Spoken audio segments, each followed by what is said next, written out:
आज आमे कथा हेबाकु जाउछु 25 सेप्टेम्बर रिलीज हेबा पई जाउछि चारिधाम ओडिया मूवी विषय रे।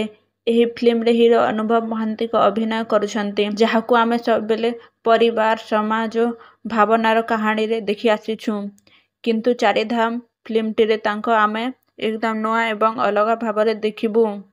एही फिल्म टीर कहानी परिवार दायित्व और धार्मिक यात्रा को केंद्र करागला। अनुभव महांतीकर पात्रटी जड़े साधारण पुआ किंतु तांकर पसंद बापा माँ को नहीं चारिधाम यात्रा करबा।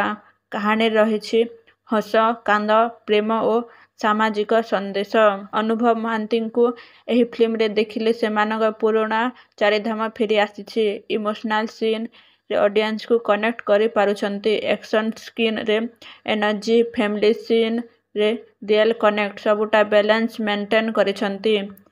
गीत गुड़िक रिलीज ट्रैवल वाइब को परफेक्टली मैच करे। बैकग्राउंड स्कोर स्किन को अपलाइफ्ट करुथिला।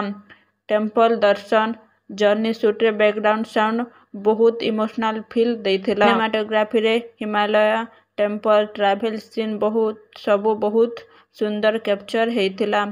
एडिटिंग रे कहीं कहीं लॉन्ग स्क्रीन थिला किंतु ओवरऑल ऑडियंस बोर हेबे नहीं। अनुभवकर माँ बापा रोल प्ले करिथिबा एक्टर माने फुल जस्टिस देछंती। कॉमेडी टच रे साइड कैरेक्टर स्टोरी को हल्का करिथिला। फैमिली ऑडियंस पाए परफेक्ट। फैमिली देखिले मने पड़िबो जीवन रे किछि पसंद केबे लेट नुहे। बापा माँकर स्वप्न सदा फुलफिल करबा उचित। ए मेसेज ऑडियंस को डीपली टच करिबो। चारिधाम एक फैमिली इमोशनल जर्नी फिल्म।